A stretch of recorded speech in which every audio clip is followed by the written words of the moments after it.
This is the Stephen Leacock summer home at Orillia, Ontario. It's the place where one of the world's great humorists used to sit and write things that made people from Manitoba to Moscow chuckle for hours. My name is Rick Wellwood, and like most people, I was introduced to Stephen Leacock through his writing. Although I have to admit it wasn't the best experience for me at the time because I had to study him in school for marks. Years later, I rediscovered the old man in the best possible way, for the pure pleasure of it. Whenever the academic year came to an end at McGill University in Montreal, Professor Leacock used to pack his bags and rush to Orillia, Ontario, to spend time with his summer friends. He did some of his best writing here. His spare time was spent out on the lake, fishing, or else right here, rooting around in the garden.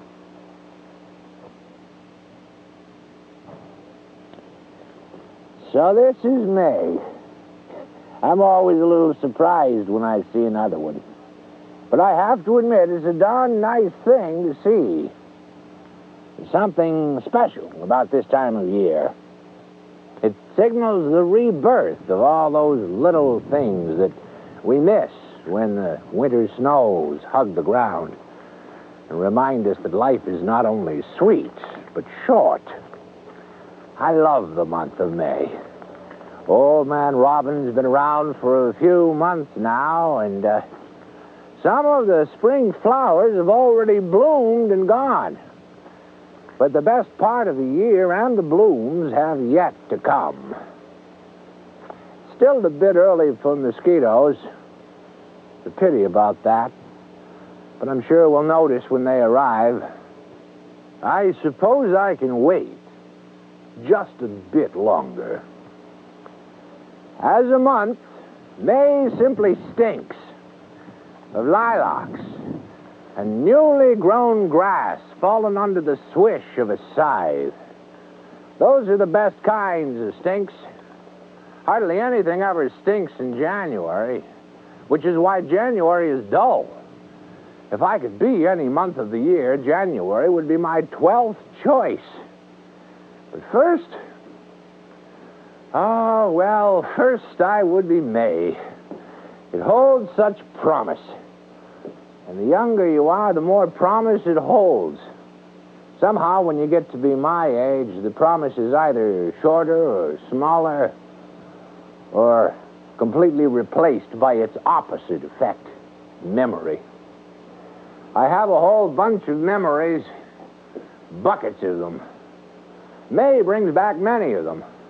I suppose it's because of Mother's Day.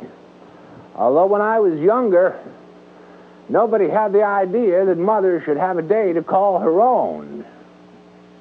Actually, of all the different ideas that have been put forward, I think the very best is the notion of celebrating Mother's Day once a year. I don't wonder that the second Sunday in May is so popular all across America. Maybe it will spread to England, too. It is especially in a big family, such as the one in which I was raised, that such an idea can take hold. When the notion was first put forward, we took a vote on it and decided to make a special celebration of Mother's Day. We thought it a fine idea. It made us all realize how much Mother had done for us for years, and all the efforts and the sacrifice that she'd made for our sake.